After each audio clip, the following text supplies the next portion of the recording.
Hello there. Welcome to the Windmill Friends. I have a question. Have you ever stopped to take a look at the artwork that is depicted on physical media? The stickers that you see on your game cartridges, the little labels that are printed on discs. And I mean a good long look, like you would look at a art gallery painting or something. Well, whether you have or not, that's what I'm going to be doing in this new series. A series that I'm calling Cartridge Appreciation. Now, much like Uniquely Generic, I'm going to be pulling random games, taking a look at the label art, or the print, whatever you want to call it, and just giving my thoughts and opinions on it, same as usual. But with that out of the way, let's jump right into the first game.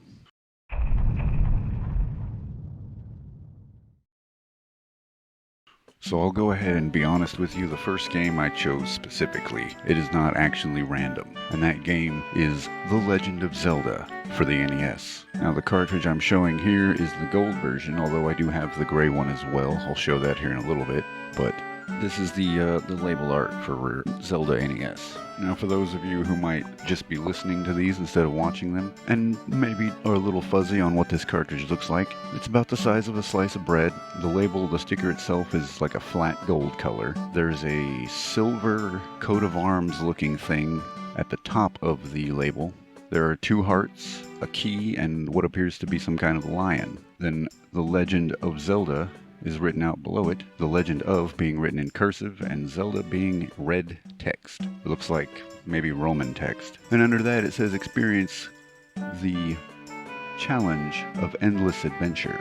Now Zelda cartridge labels would use this motif quite a bit moving forward. Even a title as recent as A Link Between Worlds has what appears to be a simple gold sticker with the word Zelda written in red, although it does have a bit more artwork to it. So what are my thoughts on this label? Well, it's iconic, but if I were going to nitpick, I would say that it's a little bit odd because it doesn't really show you much about the game. I mean, yeah, hearts and keys do exist in the game, but it doesn't really tell you what you're getting into. And The Legend of Zelda is kind of a confusing title when you think about it, because the game's about a character called Link, and Zelda doesn't show up in this game at all, at least until the end. But this isn't Uniquely Generic, we're talking about the artwork, not the title. Overall, I'd say this label is a little bit boring when it comes to the artwork, but it looks really nice on that gold cartridge. Now, before we move on to the next game, we're going to take a look at the gray cartridge variation, because that sticker actually looks quite a bit different. Now, as you can no doubt see, this cartridge sticker has seen better days. This is literally the childhood cartridge of my older brother,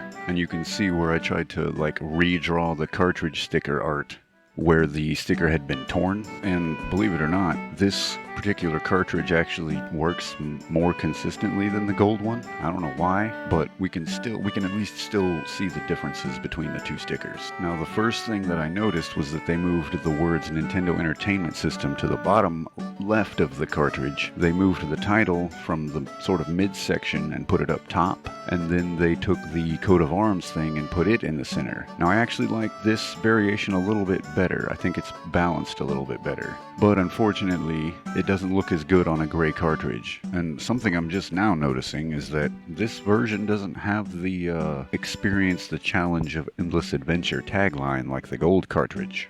But now that I have sufficiently rambled about this game, I think it's time to move on to the next one.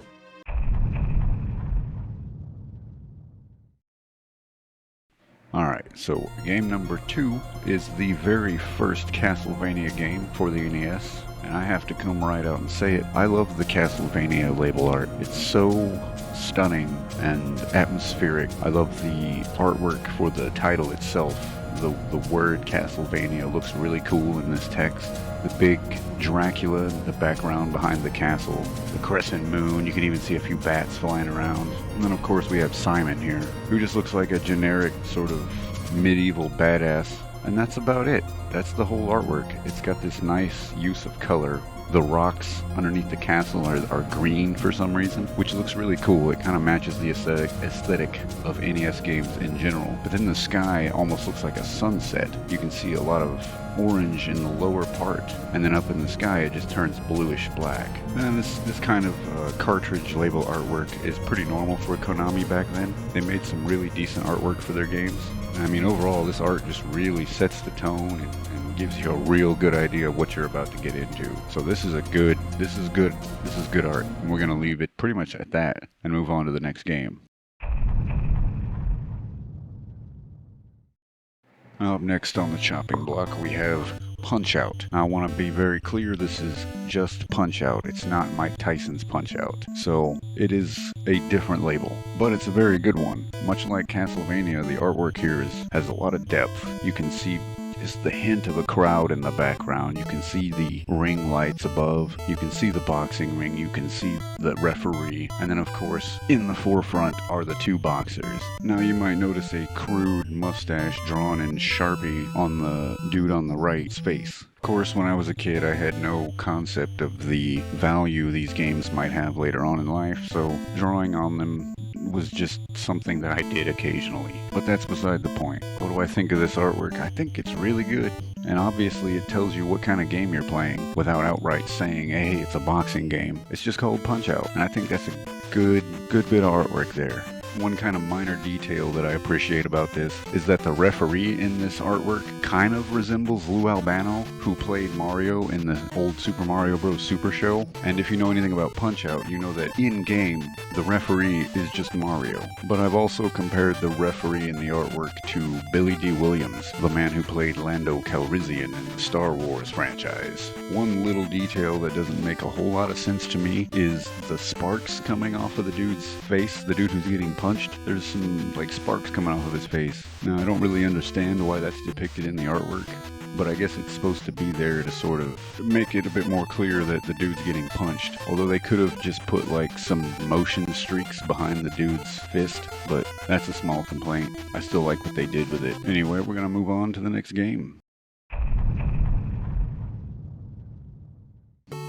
Okay, so our final game for the day is a somewhat obscure title called Air Fortress. Now, judging from the artwork, it looks like a sort of Gradius-style space shooter game, and that's pretty much exactly what it is. I mean, in the background, we've got like a bluish, starry sky. We've got this space station, I guess, some kind of floating platform in space. And in the foreground, we have, I assume, the main character's battleship and some kind of space corridor. I don't know what else you'd call that thing. Now, if you look at the top left corner of this label art, you will see the word HAL. And if you know anything about HAL, you know that they're the creators of a lot of great games, including most of the Kirby games and the Super Smash Bros. Series. But this game don't get much attention despite being made by the same company. It's not a bad game either. It's actually pretty decent if you don't mind like auto-scrolling, side-scrolling, space shooter type games. It's not bad. And this artwork really feels like a cross between what would eventually become Star Fox and, of course, the aforementioned Gradius. But all in all, this is another great piece of art. And much like the last two games, it really sets a tone and depicts pretty accurately what the game is going to play like.